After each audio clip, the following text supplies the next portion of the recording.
अभी हमने एक्सप्लेन नहीं किया कि ये रैंक्स क्या होते हैं, सिर्फ हमें ये पता है कि नॉन पैरामीट्रिक डेटा क्या होता है। रैंक्स बाद में देखते हैं, पहले हम डेटा देखते हैं जी। यहाँ पर हम आप लिखेंगे, यूज़ करेंगे दैट इज़ सर्जरी के नाम की एक फ़ाइल है। यहाँ पर आप यहाँ पर हमने कौन सी फाइल यूज़ की थी? बेबीज़। यहाँ ये भी लिख दें कि बेबीज़ की फ़ाइल यूज़ की है।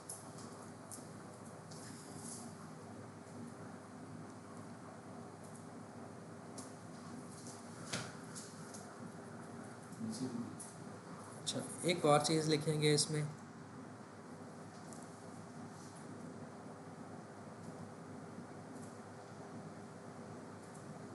डेटा ओपन है बेबीज़ वाला या नहीं आपके पास? चल मैं कर लेता हूँ ये।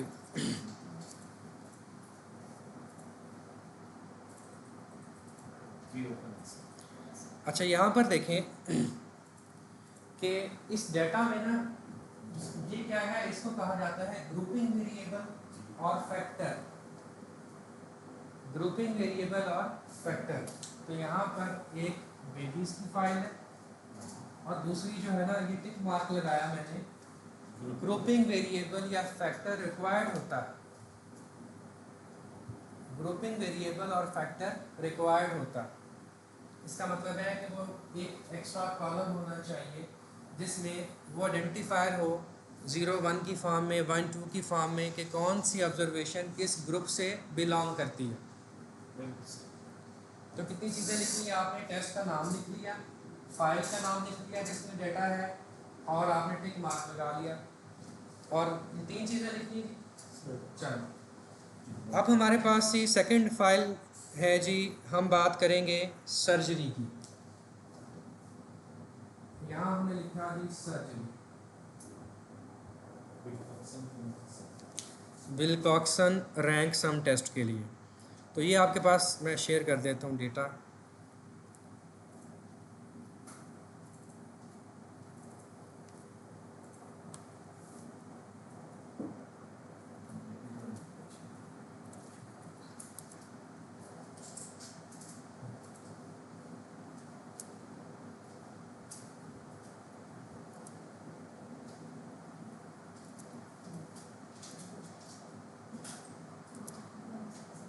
तो सर्जरी की फ़ाइल में आपके पास जो है वो वेरिएबल्स देख लेते हैं कौन से हैं।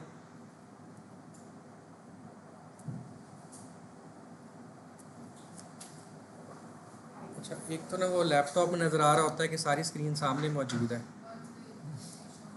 तो आईडी है, जेंडर है, प्लेस है, बर्थ में कोई चीज़ है, स्टेशनल एज है, लेंथ ऑफ स्टे है इन हॉस्पिटल, इन्फेक्शन है, ये सारे नन है। सिर्फ ये वेरिएबल है 1 और 2। ठीक है, वो चॉइस है कि 10 की कोडिंग करनी है या 12 की करनी है। तो 1 means no infection, 2 mean infection, yes infection हुआ है बेबी को। नेक्स्ट है आपके पास प्री मेच्योर, के जो बर्थ है वो प्री मेच्योर है या एक फुल टर्म की बर्थ है। नेक्स्ट सर्जरी है कि सर्जरी बेबी को कहाँ पर हुई है, अब्डोमिनल में, कार्डियक में, या किसी और एरिया में।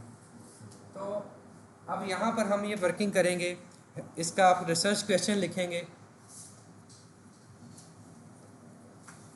Do babies who have infection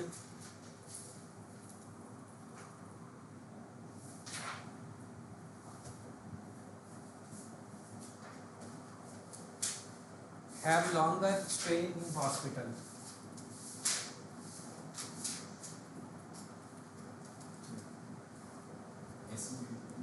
Two babies who have infection have longer stay in hospital. तो इसका नल हाइपोथेसिस क्या होगा जी, आप खुद बनाएंगे।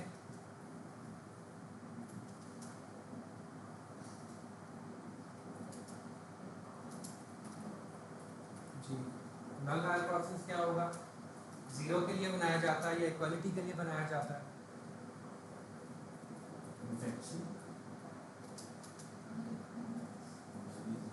देखें यहाँ से पहली चीज़ ये क्लियर करें कि वो कौन से दो वेरिएबल्स हैं जिन पर एनालिसिस करना है। इन्फेक्शन और hospital stay, length of stay, ये कुछ मिसिंग रहता है, तो ये आपके पास 14 का नंबर है।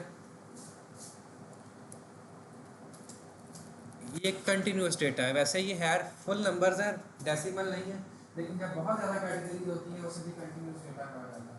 इन दो वेरिएबल्स को आपने कंपेयर करना कि आपके लेंथ ऑफ स्टे जिन बेबीज़ में इन्फेक्शन है और जिनमें इन्फेक्शन नहीं है उनका स्टे जो है वो जो है सेम होता है या डिफरेंट होता है।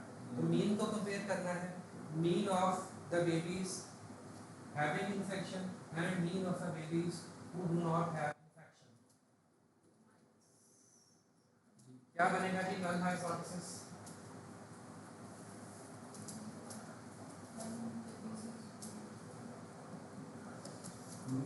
Mean of babies having infection is equal to mean of babies having no infection. Mean stay will of be babies. that Mean stay of babies.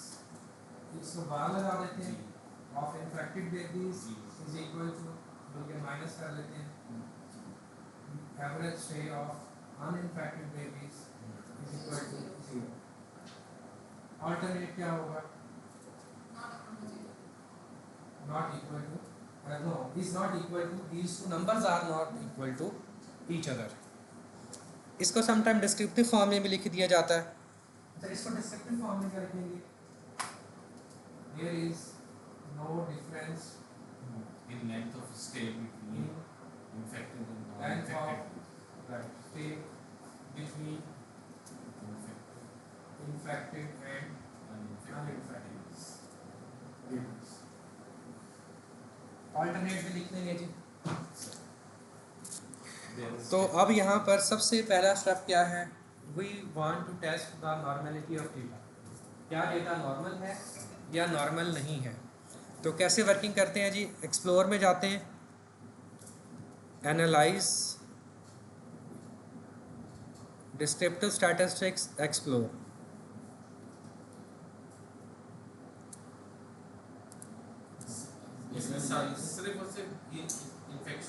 जी सिर्फ वो रेलेवेंट वेरिएबल जो हमें चाहिए।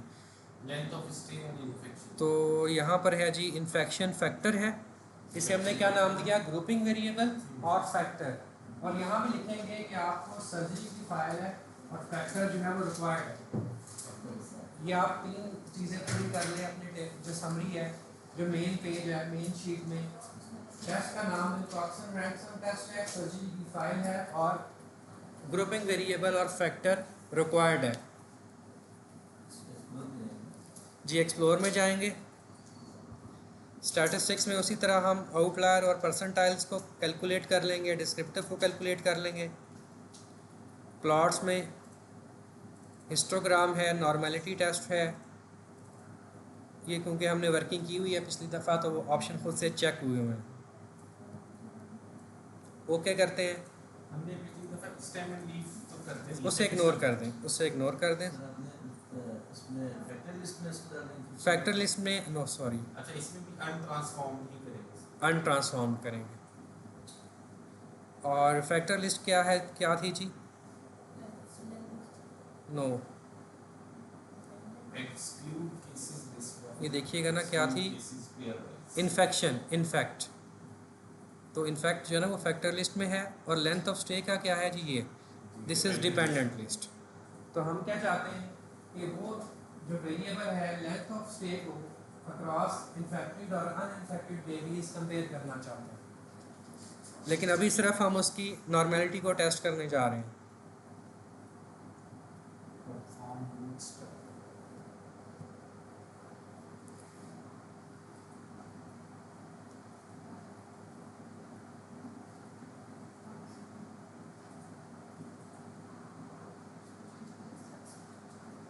चलें जी ओके करते हैं। अब आप लोग देखिएगा कि क्या ये डेटा, फर्स्ट क्राइटेरिया क्या था? फर्स्ट क्राइटेरिया ये है कि नॉर्मल है या नहीं है, mean minus median. Mean minus तो मीन और मीडियन लेंथ ऑफ स्टे का फॉर इन्फेक्टेड और अनइन्फेक्टेड बताइएगा कि क्या लगता है, क्या नज़र आता है जी?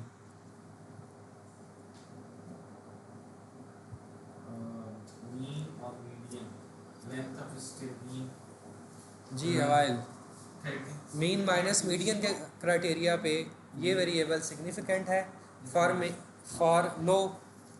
इन्फेक्शन के साथ में नहीं आता है।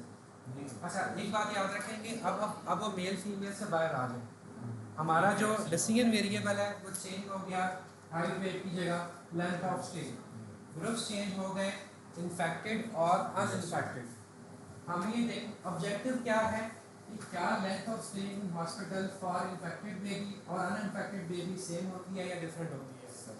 Before moving to that step हमें डिसाइड करना है कि ये कॉलम है हमारा रेलेवेंट या नॉन पैरामीट्रिक कॉलम है। तो सबसे पहले एजम्पशंस को चेक करना, डेटा नॉर्मल है या नॉन नॉर्मल है। पहला क्राइटेरिया है जी मीन माइनस मीडियन। तो मीन माइनस मीडियन को देखें, दिस इज 33, मीडियन 22। तो ये नॉर्मल है या नॉन नॉर्मल नजर आता है? Non normal, because difference between mean and median is high. Second बात बताएंगे स्क्यूनेस।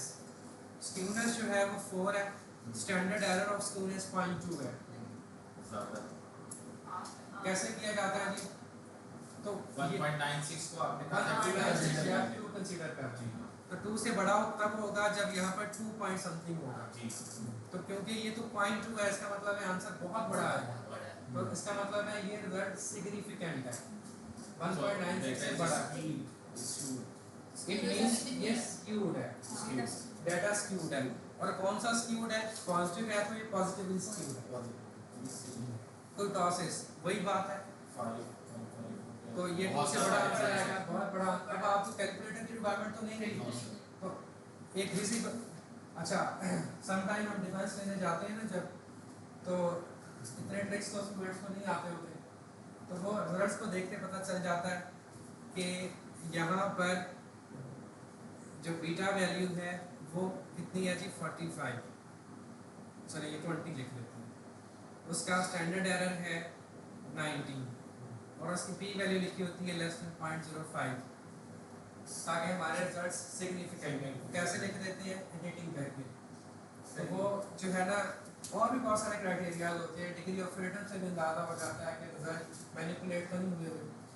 तो यहाँ से अंदाज़ा हो जाता है कि ये नामुमकिन है, ये तो बहुत ज़्यादा इनसिग्निफिकेंट है, बराबर है, ये अनटिल के ये 10 से कम नहीं होगा ये सिग्निफिकेंट नहीं आ सकता। तो यहाँ पर ये रिजल्ट सिग्निफिकेंट है, इसलिए ये स्क्यूड भी है। नेक्स्ट क्राइटेरिया क्या है जी? तो पीएस टेस्ट। टेबल बनता जा रहा है, जी सर। यस और नो उसमें कर लेंगे। जी सर।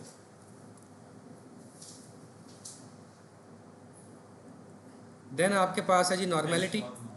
दोनों टेस्ट, पीएस टेस्ट भी सिग्निफिकेंट है, एसडब्ल्यू टेस्ट, शिपिंग टेस्ट भी सिग्निफिकेंट है। इट मींस H1 एक्सेप्ट हो रहा है, मींस डेटा नॉन नॉर्मल है। इसमें भी हम जब बात करते हैं इसको पढ़ते हैं, जिस उसके अंदर हमने 1.96 इसमें 0.05 बिकॉज़ दिस इज सिग्निफिकेंट की वैल्यू, नॉट टेस्ट स्टैट नहीं है ये। इसकी स्टैटिस्टिक्स कहाँ लिखी हुई है?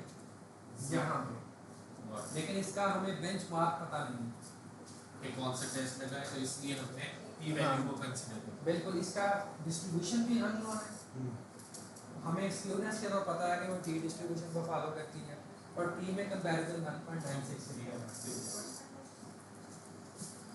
देन है जी होमोजेनिटी ऑफ वेरिएंस, जी सर। ये इनसिग्निफिकेंट है। इट मींस दोनों इक्वल है। Length of stay based on mean number, p value is insignificant, p value is insignificant. Test कौन सा है? इक्वालिटी ऑफ वेरिएंस का। नल हाइपोथेसिस एक्सेप्ट हो रहा है, greater than 0.05, that is why it is insignificant, therefore we are accepting the high. Null hypothesis. और null में है क्या? Both variances are equal, both variances are equal. और जब इक्वल होते हैं डेटा नॉर्मल, डेटा पैरामीट्रिक होता है। ठीक हो गया, लेकिन क्योंकि नॉर्मेलिटी वायलेट कर रही है इसलिए हमने नॉन पैरामीट्रिक में जाना है। हिस्टोग्राम हमें क्या, ये देखें जी, स्पीड और ये बता रहे हैं कि ये पॉजिटिवली स्क्यूड है, इसीलिए वो स्क्यूनेस का नंबर पॉजिटिव था। बहुत ज़्यादा ऑब्जर्वेशंस राइट साइड पे हैं। कोटोसिस जो है कितना था, वो भी ऐसी था, ज़्यादा तो सिग्निफिकेंट उसको ज़रा देख लेते हैं नंबर क्या था। 21.4 इसकी हाइट ज़्यादा है, नॉर्मल जो स्क्यूनेस है ना वो 3 होनी चाहिए। नॉर्मल स्क्यूनेस 3 से ज़्यादा है, इसका मतलब है वो लेप्टोकाइटिक है। नॉर्मल कोटोसिस 3 होनी चाहिए, स्क्यूनेस 0, कोटोसिस 3। हिस्टोग्राम भी क्लियर हो गई जी। इसके बाद ये देखें जी, क्यू क्यू प्लॉट आ गया। तो यहाँ पर भी जो मेन थ्रेटिकल लाइन से डॉट जो है वो डिफरेंट पॉइंट पे डिविएट कर रहे हैं, नॉन नॉर्मल, नॉन नॉर्मल। चले, ये हमने नहीं करना था, और इसमें बहुत सारे आउटलायर भी हैं। तो आउटलायर को इतने को रिमूव करेंगे, हो सकता है डाटा की प्रॉपर्टी लॉस हो जाए। सर ये जो इसको आपने कहा था बॉक्स डिस्कस जी, अच्छा, इसमें ये जो हैंडल है इसकी लेंथ क्यों एक की छोटी है और एक की बड़ी है?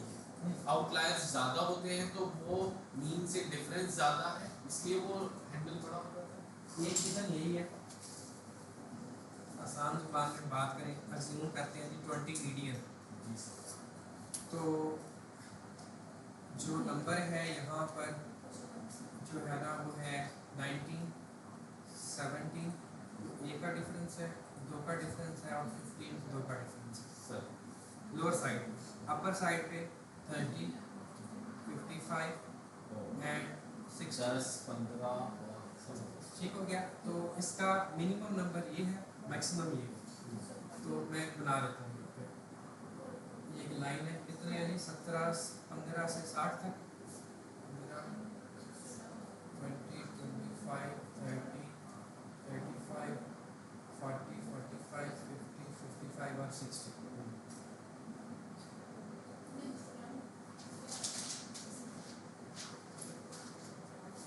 मिनिमम नंबर 15 है, यहाँ पे मैंने मार्क लगा दिया। मैक्सिमम 60 है, मैंने यहाँ पे मार्क लगा दिया। और वो ये 25 मीडियन 20 है, तो कहाँ पर होगा 20? यहाँ पर। तो बहुत ही शॉर्ट बन गया। तो ये वाली लाइन बन गई। इसके बाद है जी, यहाँ पे क्या चीज़ बन गई, 1, 2 और 3 बन गए, ये 2 रह गए। जी ये क्या होते हैं, ये होती है 25th परसेंटाइल और 75th परसेंटाइल। तो यहाँ पर हम इसको रख लेते हैं थर्ड नंबर को, यहाँ से थर्ड नंबर को 19 और 30। तो 19 कहाँ पर आएगा जी, तकरीबन 15, 20। हाँ, ये ऐसे और ऐसे। नेक्स्ट क्या है, 30, 30 आएगा यहाँ।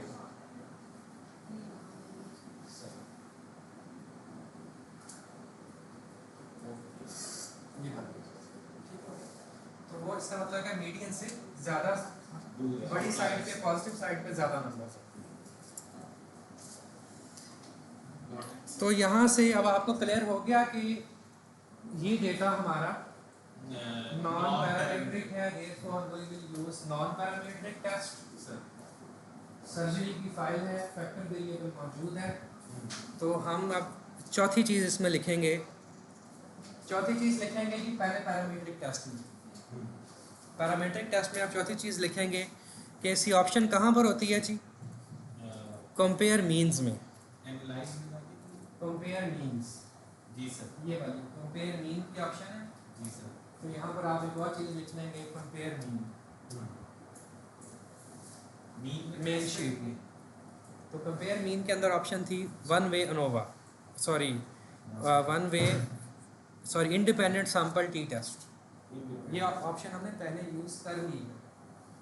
ठीक हो गया जी। सेकंड में लिखेंगे आप नॉन पैरामीट्रिक टेस्ट का ऑप्शन है, नॉन पैरामीट्रिक टेस्ट मैंने हाईलाइट कर दिया यहाँ पे। तो यहाँ पे आप चौथी चीज़ लिखेंगे नॉन पैरामीट्रिक टेस्ट।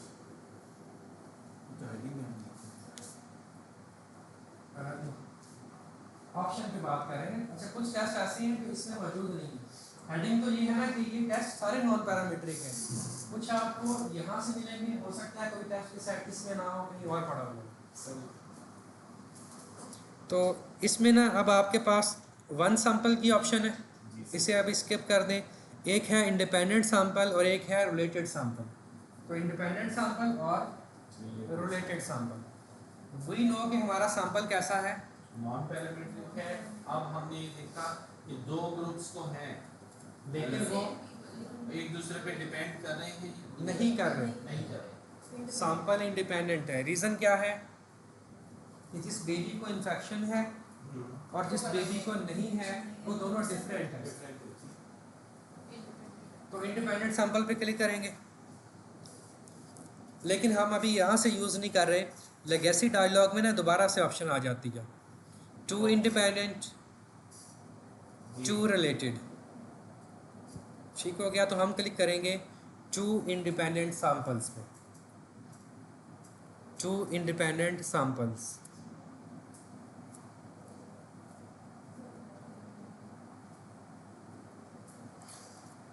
चलें जी, रिसर्च क्वेश्चन पढ़िएगा।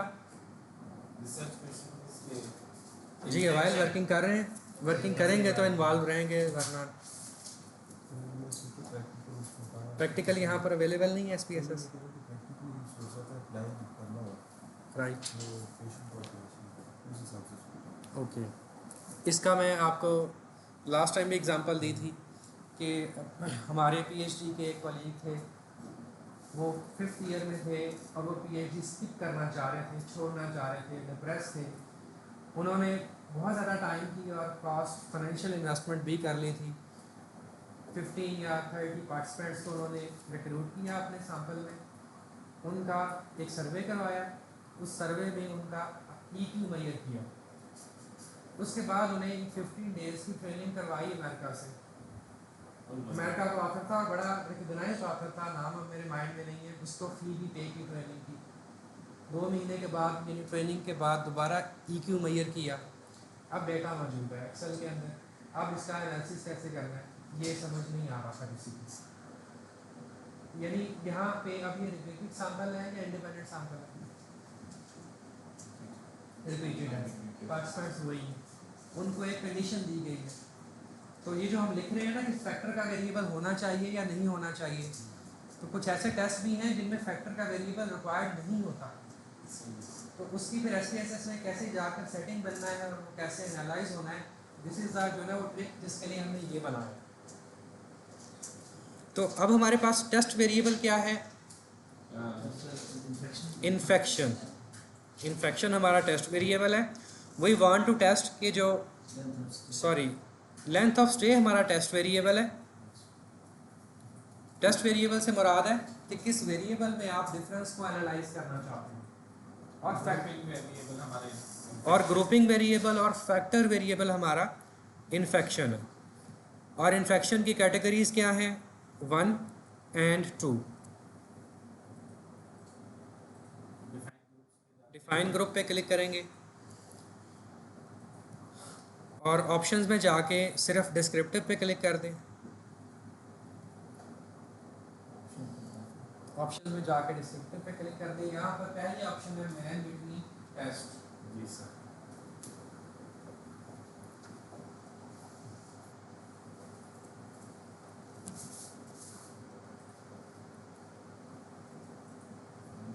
अच्छा, यहाँ पर जो आपने लिखा ना विल्कॉक्सन रैंसम टेस्ट, जी सर, यहाँ मैन विटनी मैन विटनी,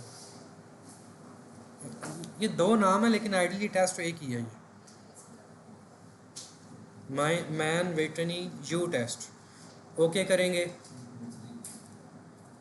चले जी, मैं दोबारा शो कर देता हूँ। ये आपके पास डायलॉग बॉक्स था।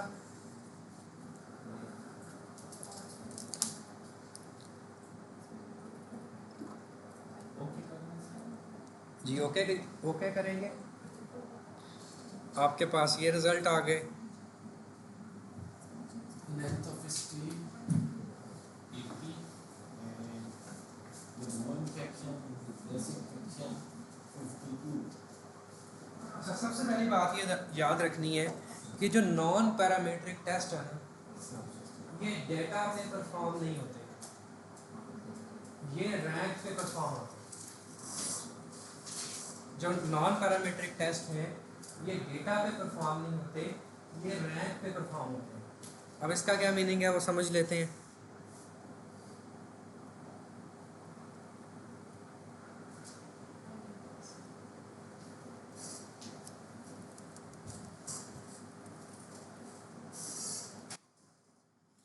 ये एक ब्रीफ सा डेटा है।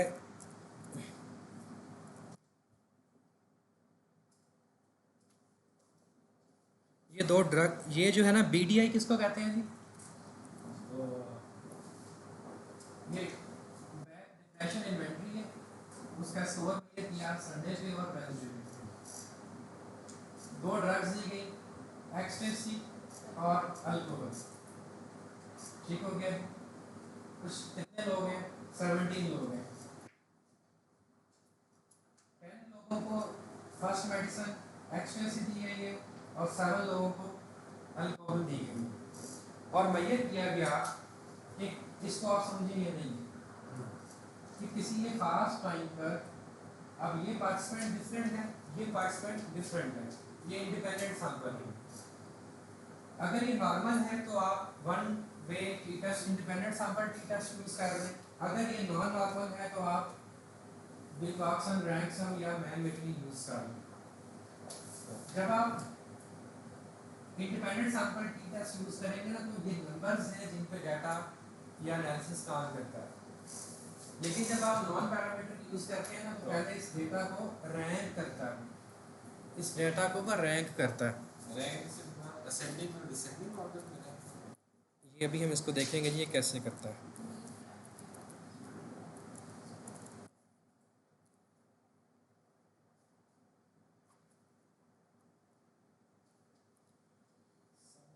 तो ये आपके पास अल्कोहल का ग्रुप है, ये एक्सप्रेसी का ग्रुप है।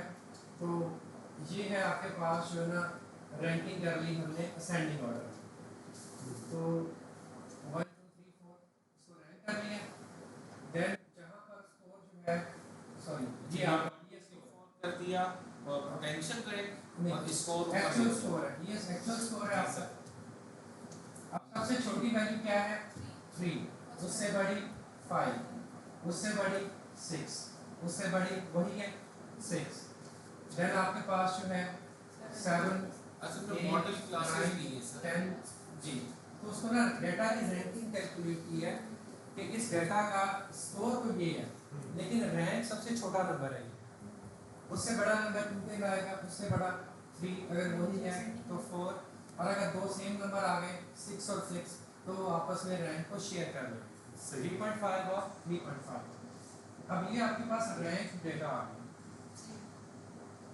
ठीक हो गया? अब जो वर्किंग वही है, लेकिन नॉन पैरामीट्रिक टेस्ट इस वर्किंग को यूज करता है रैंकिंग की।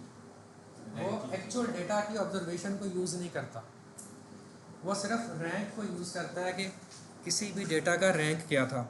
एक्सेल में अगर हम बात करें ना तो ये दो नंबर 3 लिख लेते हैं जी, 3 5 4, 3 5 एंड 4।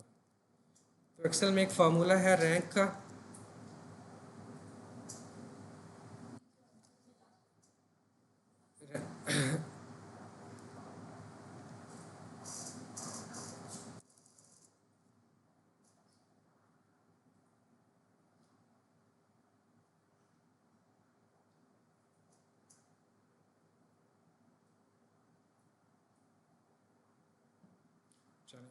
इसको छोड़ते हैं जी। इसका रैंक क्या है? 1 है। इसका क्या रैंक है?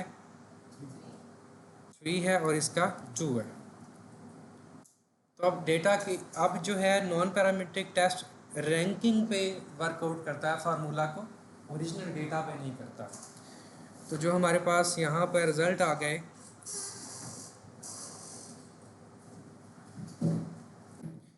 चलें जी। लेंथ ऑफ स्टे 80 ऑब्जर्वेशन है जिनको इन्फेक्शन नहीं हुआ, 52 ऑब्जर्वेशन है जिनको इन्फेक्शन हुआ है। इसका मतलब ये है, ये फाइंडिंग यहाँ भी दोनों के लिए है कि नंबर ऑफ पार्टिसिपेंट्स की दोनों ग्रुप्स में तादाद का इक्वल होना ज़रूरी नहीं है। participants in both group can be different. Mean rank अभी उनके रैंक्स का मीन है, डेटा का मीन नहीं है।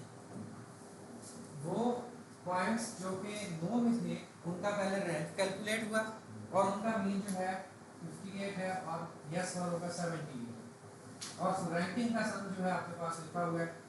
सिंपली आपके पास ये मैन का नंबर है, ये विल्कॉक्सन का नंबर है और हमें नहीं पता कि ये दोनों नंबर, ये दोनों स्टैटिस्टिक्स, टेस्ट स्टैटिस्टिक्स किस डिस्ट्रीब्यूशन को फॉलो करते हैं और उसका डिसीजन क्राइटेरिया भी नहीं पता।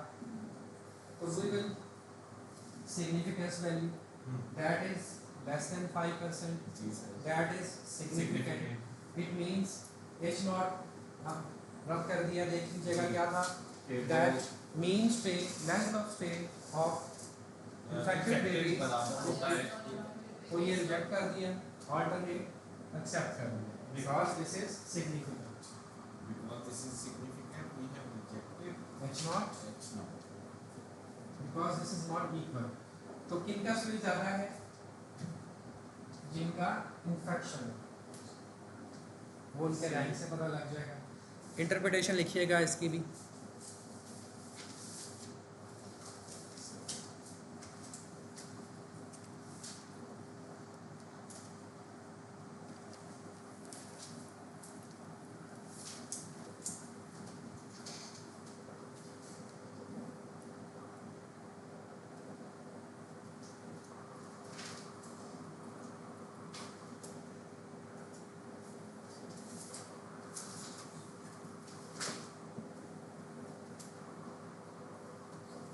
The result of study show that the आप एक बार ट्राई कर लें, length of फिर मैं stay लिखवा दूँ। of infected babies is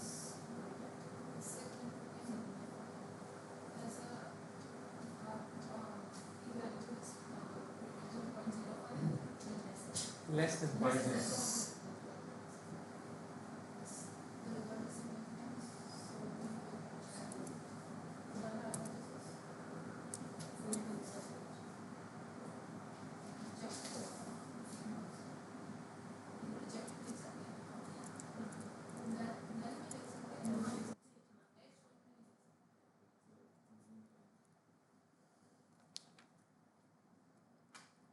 एक और किताब में ना ये विल्कॉक्सन, फ्रैंक विल्कॉक्सन की पिक्चर बनी हुई है। ये स्टैटिस्टिशियन थे।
ये मैंने एक जो स्टैंडर्ड कहना लिखने का तरीका वो आपके सामने मौजूद है।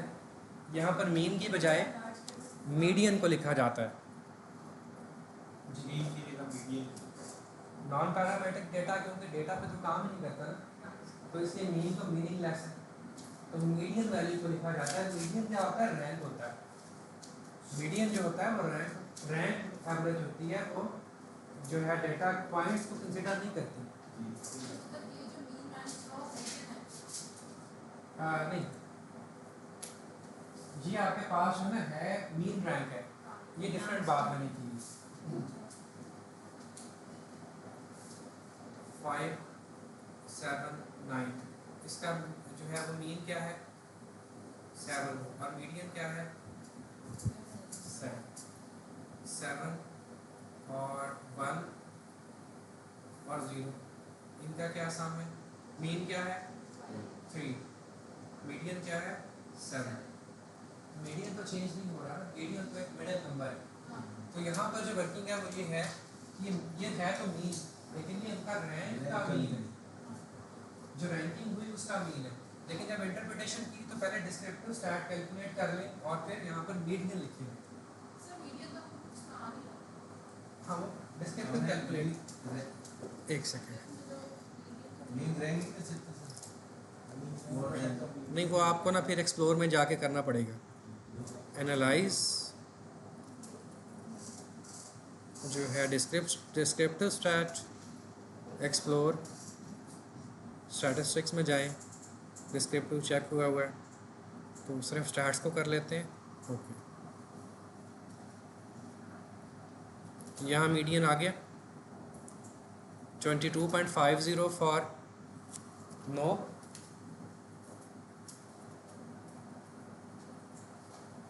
और जिनको इन्फेक्शन है उनके लिए 37।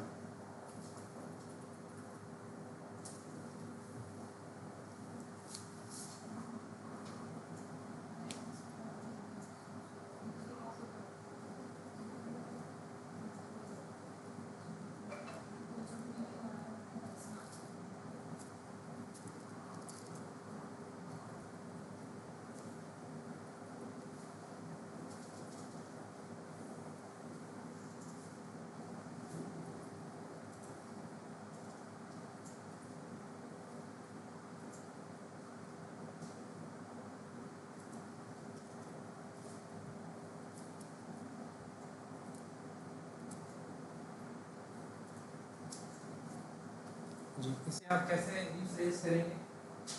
That length of stay in hospital for infected babies, median value 34 थी, 37 is significantly different from non-infected babies, median value 22.50, comma U is 30, कितना है जी? कहाँ गया U? 1470, कॉमा Z आपके पास है जो ये Z डिस्ट्रीब्यूशन को फॉलो करता है।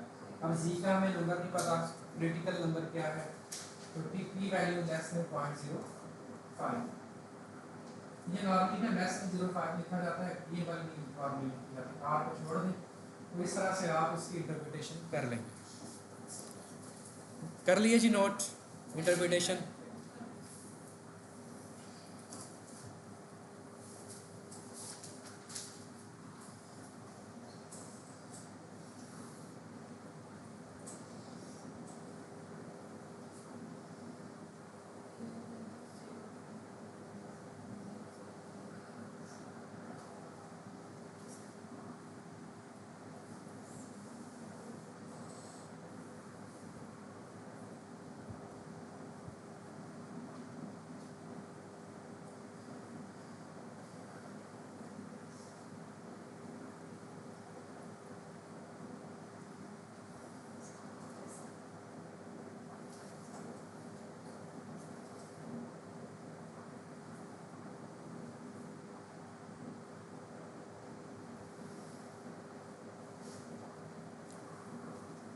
यहाँ तक कोई बात पूछने वाली है? कोहेन डी की वैल्यू क्या आ रही है? इफेक्ट साइज है नहीं, ये तो कोहेन, अच्छा यहाँ आएगा ही नहीं, बल्कि वो तो नीचे से नज़र आ रहा है, एक्सेल से यहाँ तो नहीं है, कैलकुलेट होगा।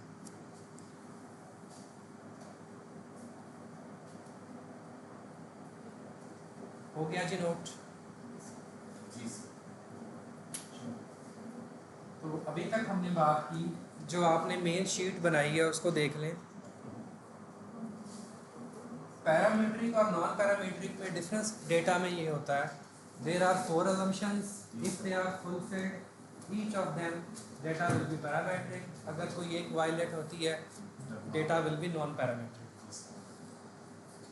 First one is normality, we have discussed 6 criteria to test the normality. 6 criterias हैं। जी सर। होमोजेनिटी ऑफ वेरिएंस के लिए एक ही क्राइटेरिया है, that is Levene's test. Independence और रेशो या इंटरवल डेटा आपने खुद से असेस करना होगा। यहाँ पर हम ये बात कर लें कि एक बेबी का इन्फेक्शन दूसरे बेबी के इन्फेक्टेड और नॉट इन्फेक्टेड की ऑब्जर्वेशन को इन्फ्लुएंस नहीं कर सकता।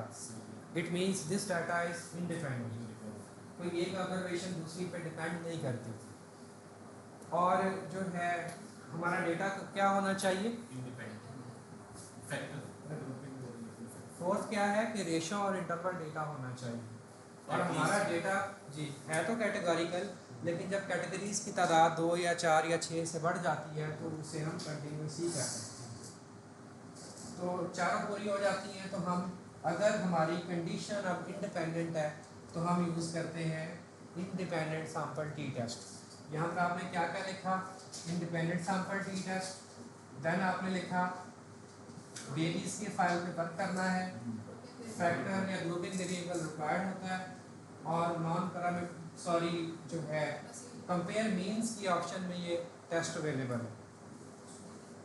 कंपेयर मीन्स की ऑप्शन में ये टेस्ट अवेलेबल है। तो 4 चीज़ें होंगी।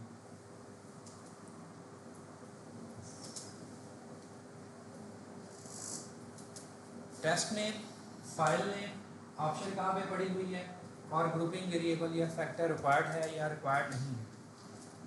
नॉन पैरामीट्रिक साइट पे टेस्ट का नाम विल्कॉक्सन रैंसम है या मैनमेटरी टेस्ट है, सर्जरी की फाइल है, रिक्वायर्ड है इसमें फैक्टर वेरिएबल, और नॉन पैरामीट्रिक टेस्ट की जो ऑप्शन है वहाँ पर ये वर्किंग अवेलेबल है। इसी वर्किंग को हम दोबारा करेंगे। एनालाइज में जाएंगे, नॉन पैरामीट्रिक टेस्ट। पहले हम लेगेसी डायलॉग में गए थे और यहाँ पर ना ये चारों अवेलेबल हैं। True conditions, independent and dependent, और लेकिन यहाँ पर अवेलेबल नहीं है, ये सिंपली इंडिपेंडेंट अवेलेबल है। तो यहाँ पर जो वर्किंग की जाती है ना, थोड़ी सी एडिशनल वर्किंग आती है।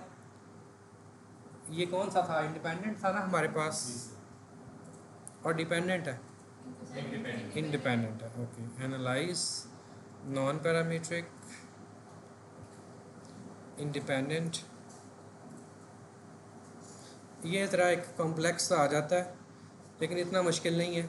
यहाँ पर आपको पहले पता होना चाहिए कि कौन सा टेस्ट यूज़ करना है जी, मैन विटनी। तो यहाँ आपने खुद से बताना होता है। हमारे पास ये ब्लैंक इसको सेलेक्ट नहीं करता। यहाँ पर एक ऑप्शन है कस्टमाइज टेस्ट, इसको क्लिक करना। मैन विटनी ही है। अब यहाँ पर ना आपको पता होना चाहिए कि टेस्ट कौन सा यूज़ किया करना है आपने। सेटिंग में था ये। इसके बाद आप आएंगे फील्ड्स के अंदर। फील्ड वही है, लेंथ ऑफ स्टे और इन्फेक्शन। टेस्ट फील्ड यानी variable length of stay, infection का आपके पास ग्रुपिंग वेरिएबल है। रन पे क्लिक करेंगे।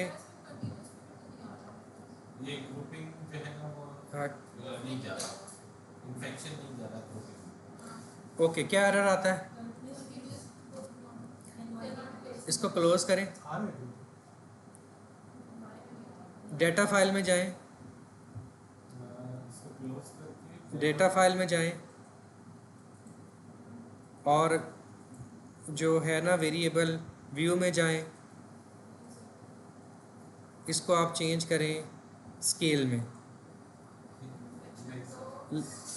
सॉरी इन्फेक्शन को ऑर्डिनल में कर दें जी। सर डेटा फाइल में कैसे जाना?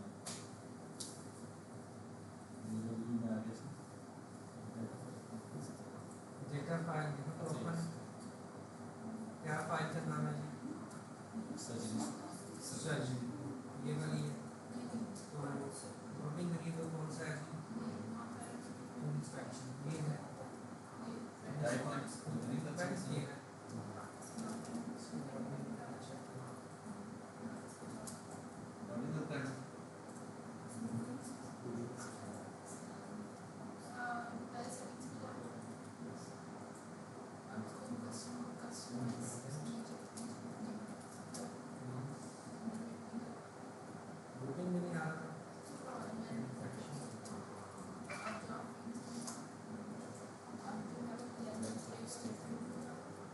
आप लोगों का भी हो गया, बस ओके कर दो सर। दोनों फील्ड्स हो गई हैं जी इंसर्ट। हाँ जी, लेंथ ऑफ स्टे भी हो गया, इन्फेक्शन भी हो गया। तो अब आप रन कर देंगे, रन की ऑप्शन दे सकते हैं।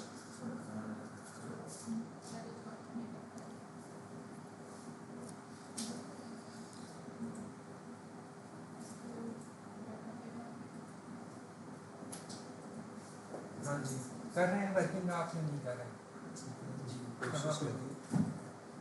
डेटा ही नहीं है आपके पास, व्हाट्सएप नहीं है, आपने नहीं किया। उसके साथ साथ चलो कुछ 6-7 नंबर उसको पंच कर लो, 5 0 कर लें, 5 1 कर लें, ठीक है। रैंडम नंबर पे पास 8-10 नंबर क्लिक कर लें, 50% यस कर दें।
जी, सबके पास रन हो गया। ये वही वर्किंग है, इसमें ना एक एडिशनल इंफॉर्मेशन ये आ जाती है। एक तो ये है कि आपको ना नल हाइपोथेसिस गिवन है, अब वो थोड़ा सा स्टैटिस्टिकल लैंग्वेज में है, द डिस्ट्रीब्यूशन ऑफ, अब डिस्ट्रीब्यूशन समझते हैं आप क्या होती है, कि जो मीन से स्प्रेड होता है उसकी अक्रॉस स्प्रेड फ्रीक्वेंसी क्या है। जो distribution of length of stay is same across categories of the infection. अब इन्फेक्शन की कैटेगरीज कितनी हैं? टू कैटेगरीज हैं। तो reject the null hypothesis, decision भी दे दिया उसने, सिग्निफिकेंस भी आ गई। यहाँ पर एक ये चीज़ नहीं आई है। इसको ना, ये ना वर्जन का फ़र्क है। आप ना इस टेबल पर डबल क्लिक करेंगे, ये रिजेक्ट वाले पे जी, 27 में खुद से आ जाती है, बाकी पुराने वर्जन्स में डबल क्लिक करना पड़ता है। तो ये एक अच्छी, अब यहाँ पर क्या डिफरेंस है जी, यहाँ पर 0 है, 52 कौन सा था जी, नो था या यस था? यस था, यस की ऑब्जर्वेशन है, नो की ऑब्जर्वेशन है। यहाँ पर length of stay in days आ रही है, तो उनकी एक डिस्ट्रीब्यूशन आ गई एक अच्छे नाइसली कलर्ड फॉर्म में। अच्छा, ये इन्फेक्शन के लिए है।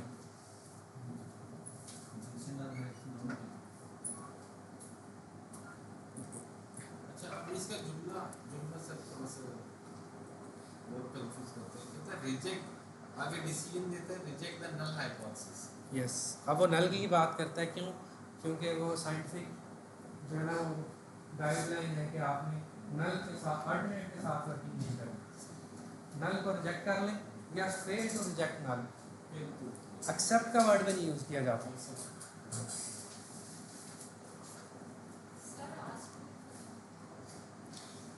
नहीं अभी तो नहीं, काफ़ी अभी तो ब्रेक कर रहे हैं। चले तो मैं रिवीजन करते हैं पहले, फिर ब्रेक पे जाता हूँ। तो अभी तक तो हमने पहली लाइन ही किया ना, ये तो बहुत कम किया है, बल्कि ये तो आइडियली तो ये किया ना हमने। काफ़ी स्टूडेंट भी एब्सेंट हैं। वो उनके साथ फिर अगर साथ ही हो जाएंगे। ब्रेक ले लेते हैं जी, अभी तक की वर्किंग चल, ब्रेक के बाद ही रिवाइज करते हैं। 10 मिनट की ब्रेक कर लें।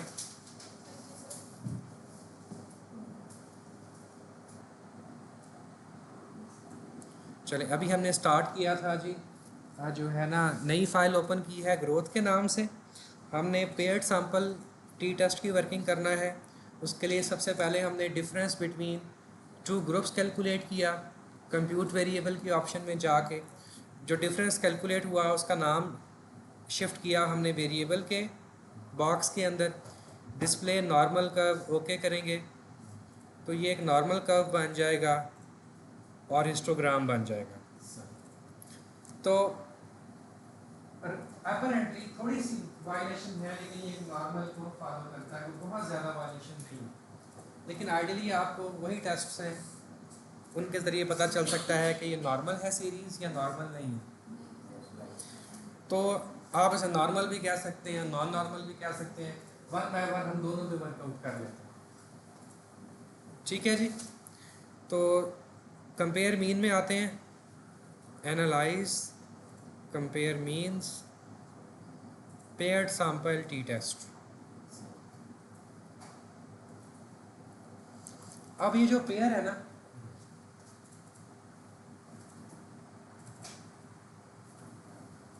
यहाँ वन लिखा हुआ है, ये एक कंपैरिजन है, एक हाइपोथेसिस को टेस्ट करेगा।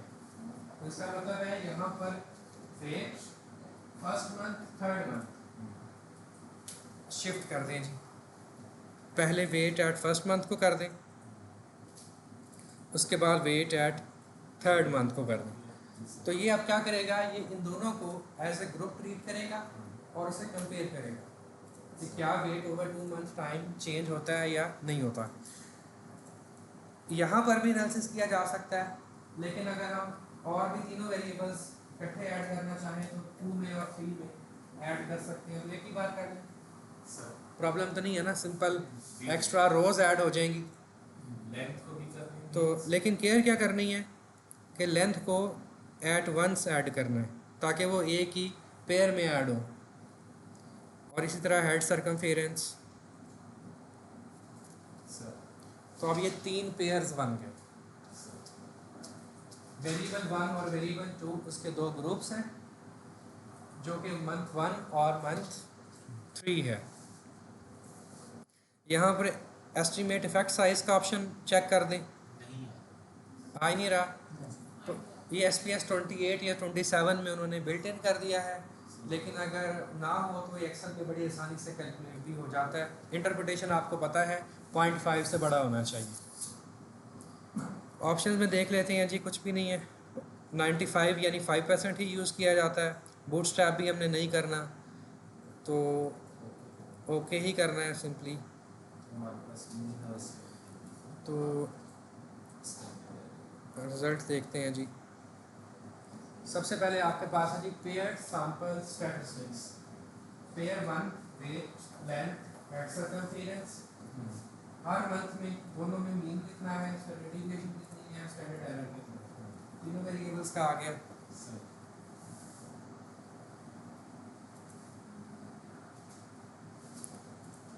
Then paired sample correlation.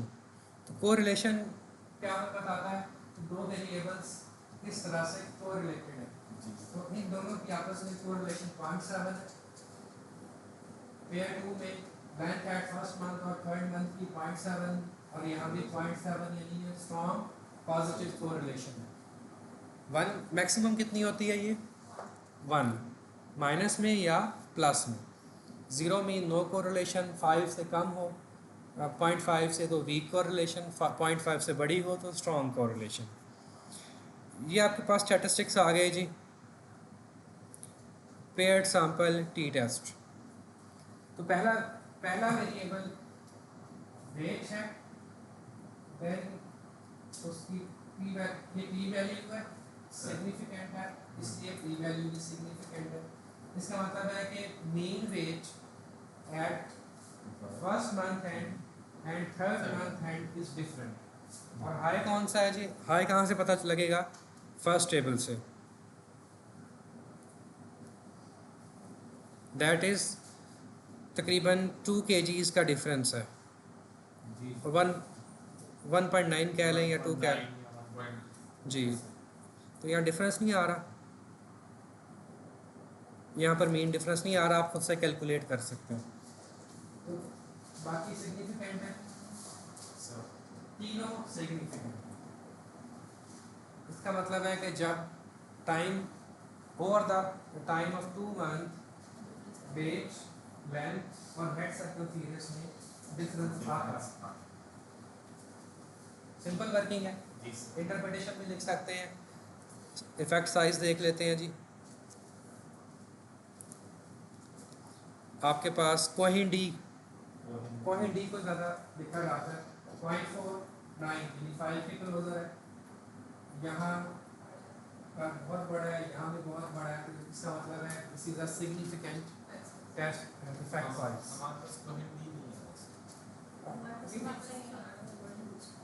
ये आपने इफेक्ट साइज की ऑप्शन नहीं थी ना, इसलिए ये नहीं आ रहा। 28 में या 27 में आ जाता है, लेकिन बड़ी आसानी से ये कैलकुलेट भी हो जाता है। जो आपका मीन डिफरेंस होता है ना, आपने उसे जॉइंट स्टैंडर्ड डिविएशन से डिवाइड करना होता है। मीन डिफरेंस को जॉइंट स्टैंडर्ड डिविएशन से। तो स्टैंडर्ड डिविएशन पे गिवन है ना दोनों, यहाँ पे सर। तो पहले इसको ज्वाइन किया जाता है फार्मूले से, और फिर उस जॉइंट स्टैंडर्ड डिविएशन को डिवाइड कर दिया जाता है। समीशन नहीं, समीशन नहीं। सिग्मा कैसे कैलकुलेट होता है? x माइनस एक्स बार जी कैसे कैलकुलेट होगा, लेकिन वर्किंग कैसे होती है? x minus x bar square, इसे सम किया जाता है। जी सर। ये जो नंबर आता है इसका स्क्वायर रूट लिया जाता है। जी सर। तो इसका सम करने से पहले y minus Y bar, then in दोनों को 1 बाय 1 मल्टीप्लाई करें, यहाँ पर एक नया कॉलम आ जाएगा, इसका सम करें और फिर स्क्वायर रूट में, तो वो जॉइंट स्टैंडर्ड डिविएशन कहलाती है। लेकिन आसान हल रिसर्चर के लिए क्या है कि वो लेटेस्ट वर्जन इंस्टॉल करना है। स्टैटिस्टिक्स में ज़्यादा नहीं जाते, सिर्फ पी वैल्यूज़, कॉन्फिडेंस इंटरवल के साइन सेम होना, इतनी अंडरस्टैंडिंग होनी चाहिए।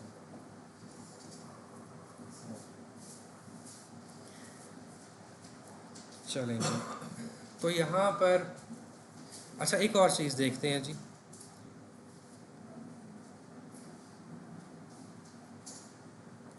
दोबारा से हम ना वर्किंग करते हैं, हिस्टोग्राम बनाते हैं।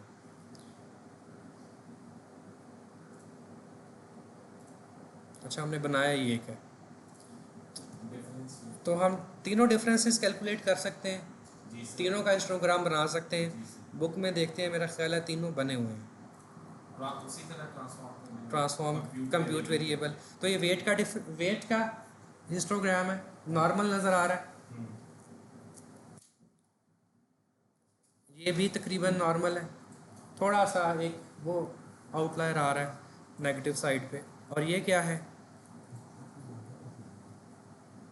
ये तो क्लियर है कि ये नॉन नॉर्मल है, ठीक है, क्योंकि जगह जगह पे वेरिएशन आ रही है। जहाँ तक ठीक है ये वेरिएशन है, फिर बहुत ज़्यादा हाइट आ गई, फिर वेरिएशन आ गई, फिर एक और हाइट, वेरिएशन, अचानक से ड्रॉप होता है, गैप्स आ रहे हैं, तो ये नॉर्मल नहीं है। तो हम अज्यूम कर लेते हैं on the basis of this fact कि जो हाइट है और वेट है ये नॉर्मल है, और हेड सर्कमफेरेंस नॉन नॉर्मल।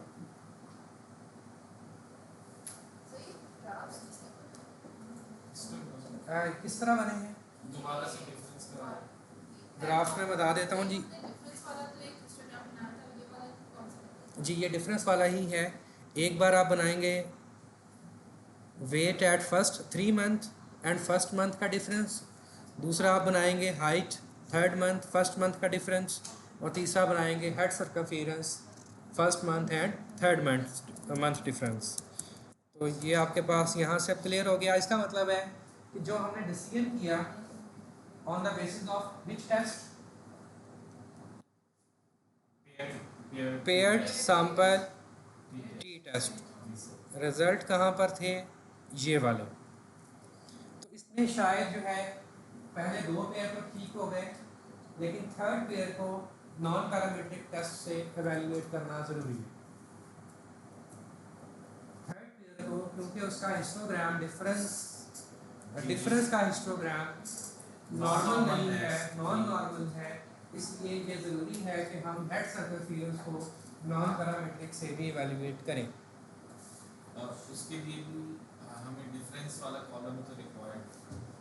देखें हमने वर्किंग एक की है, बाकी वर्किंग हमने बुक से देख ली, समझ ठीक है। अगर खुद से करना चाहें हाइट को फिर हेड सर्कमफेरेंस को डिफरेंस क्रिएट कर लेंगे। सर तो आपका क्वेश्चन था कि ये चार्ट कैसे बनता है, ग्राफिक्स, लेगेसी डायलॉग, हिस्टोग्राम। तो यहाँ पर आपके पास सिर्फ एक ही ऑप्शन आ रही है, डिफरेंस इन वेट। तो पहले आप डिफरेंस इन हाइट कैलकुलेट करेंगे, difference in head circumference calculate करेंगे, और 1 बाय 1 तीनों को शिफ्ट करेंगे वेरिएबल में, चेक करेंगे ऑप्शन क्या थी यहाँ पर, वो छुपी हुई है। नॉर्मल कर्व शो करना है, डिस्प्ले नॉर्मल कर्व। जब हमने ये वाला किया सर्कमफेरेंस का जी कर लेते हैं जी, आ गया डिफरेंस, समझ डिफरेंस अब चले। ये सिर्फ इस हिस्टोग्राम की भी बेस पे हम डिसाइड कर सकते हैं कि ये Yes. नॉर्मल है और हम इसके नॉन नॉर्मल वाले टेस्ट अप्लाई करें। देखिए जो नॉन नॉर्मल टेस्ट डेटा के टेस्ट में नॉन पैरामीट्रिक, जी वो फोर्थ दे वाले are more powerful, they are more powerful.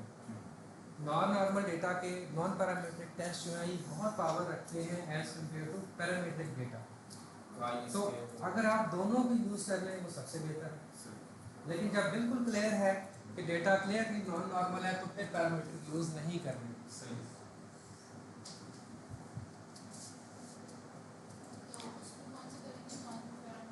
चलिए नॉन पैरामीट्रिक में लिखेंगे, यहाँ पर चारों चीज़ें पूरी हो गई थी जी। रिलेटेड सैंपल और dependent sample T test, growth की फाइल है, फैक्टर वेरिएबल रिक्वायर्ड नहीं है, और कहाँ से वर्किंग की जाती है, paired sample T test, compare mean में पड़ा होता है। चलिए जी दोबारा जाते हैं जी, analyze non parametric test, legacy dialog, 2 related samples. अब यहाँ पे हेड सर्कमफेरेंस को सिर्फ एक कोई कीजिएगा जी, बिल्कुल। हेड सर्कमफेरेंस के दोनों मंथ 1 और मंथ 3।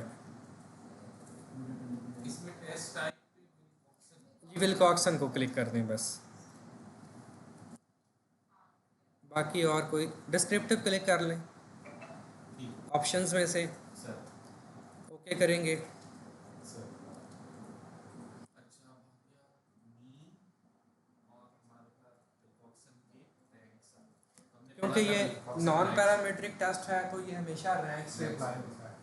तो हेड सर्कमफेरेंस जो है फर्स्ट और थर्ड मंथ का उनका मीन रैंक, उनका स्टैंडर्ड डिविएशन मिनिमम और मैक्सिमम, देन आपके पास उनके बल्कि एक्चुअल डेटा पर है ये रैंकिंग पर। Okay negative ranks, positive ranks, mean rank से बिलो होंगे नेगेटिव रैंक और बाकी पॉजिटिव रैंक। तो उसके बाद लास्ट टेबल देखेंगे सिंपली दिस वन, विल्कॉक्सन की जी वैल्यू और पी वैल्यू। जी वैल्यू तो ये आपके पास पी वैल्यू सिग्निफिकेंट है या इनसिग्निफिकेंट है? सिग्निफिकेंट है जी doctor Sidra, P value significant है या इनसिग्निफिकेंट है? सिग्निफिकेंट है। इसका मतलब ये है कि mean head circumference at end of first month is different than mean head circumference at the end of third month. Greater कौन सा होगा? मीन से पता चलेगा, जी थर्ड मंथ में ज़्यादा है, 41 तो स्टैटिस्टिकली ये फैक्ट प्रूव हो गया। कि थर्ड थर्ड मंथ में हेड सर्कमफेरेंस भी बढ़ता है, बल्कि तीनों पैरामीटर्स बढ़ते हैं। सर इसकी कंडीशंस नेक्स्ट आ गया जी नॉन पैरामीट्रिक। नॉन पैरामीट्रिक में टेस्ट हमने यूज़ किया जी Wilcoxon, sorry Wilcoxon two related two sample में जी। यहाँ पर हम लिखेंगे सबसे पहले डिपेंडेंट, रिलेटेड, पेयर्ड और रेलेवेंट सैंपल और कंडीशन एनालिसिस। ये लफ्ज़ है, ये जैसे सिमिलर साउंडिंग वर्ड्स हैं, मीनिंग इनका एक ही होगा। सर रिपीटेड, रिलेटेड, रेलेवेंट और पेयर्ड। तो इसलिए हमने पीरियड से टेस्ट किया था, वो तो ठीक है, लेकिन हमने इधर किया है नॉन पैरामीट्रिक में विल्कॉक्सन। तो दूसरा पहले तो थर्ड को पूरा करेंगे। यहाँ पे तीन चीज़ें कौन सी मिसिंग है? नहीं वो भी ग्रोथ हो गया, नो ग्रुपिंग वेरिएबल भी हो गया, टेस्ट कंपेयर और ऑप्शन कहाँ पे है? कंपेयर। कंपेयर फोर्थ है आपके पास विल्कॉक्सन, साइन, रैंक। इसमें रैंकिंग भी की है, रैंकिंग करते हैं लेकिन उसका साइन देखा जाता है, वो डिफरेंट। चलिए अगर मैं दिखा ही दूँ आपको ये कैसे करते हैं।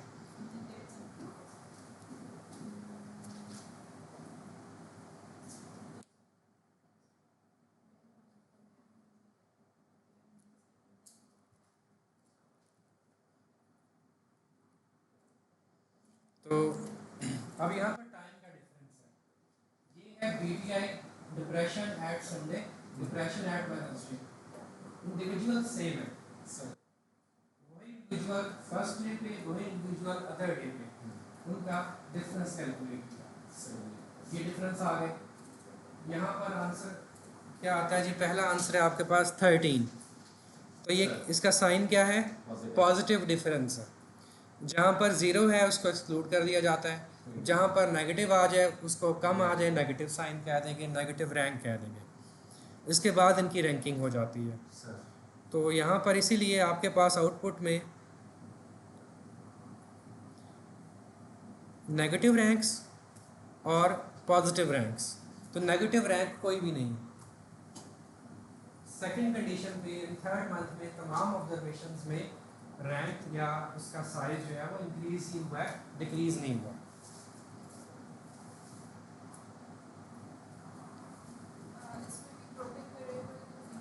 Grouping variable no grouping variable चलो और फाइल वही है, नो ग्रुपिंग वेरिएबल और नॉन पैरामीट्रिक टेस्ट के ऑप्शन।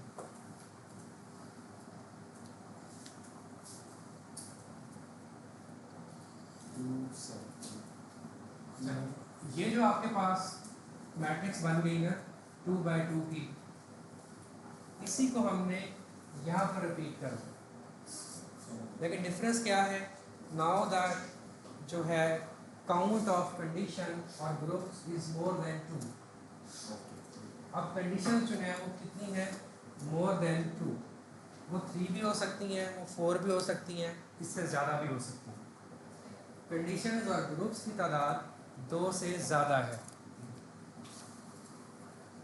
और वो भी नहीं अभी तो 1 घंटा रहता है क्लास में, नहीं खत्म होती है 5:30 ही होती। चले ठीक है जी, आज यहीं तक रखते हैं। कोई बात पूछने वाली? प्रैक्टिस करके प्रैक्टिस करें, मैक्सिमम क्वेश्चंस लेके आएँ, और जो है में आपने अपना प्रपोजल्स और फाइनल डॉक्यूमेंट भी सबमिट कर दें, कमिंग वीक तक कर लें, और ताकि जो 18 तक हमने ना इंटरनल मार्क्स फाइनलाइज करें। चलिए आज के डिस्कशन यहीं पे क्लोज करते हैं, कमिंग में इधर से बात शुरू करेंगे।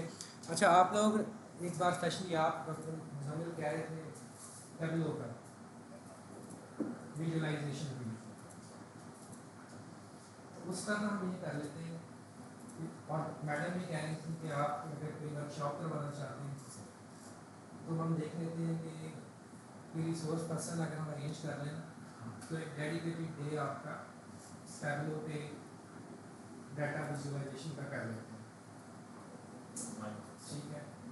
तो या कमिंग वीक पे या फिर उससे नेक्स्ट वीक में इतना टाइम है हमारे पास। ईद वाली वो ईद वाला वीक है, जी, तो कमिंग वीक तो चल जाएगा या फिर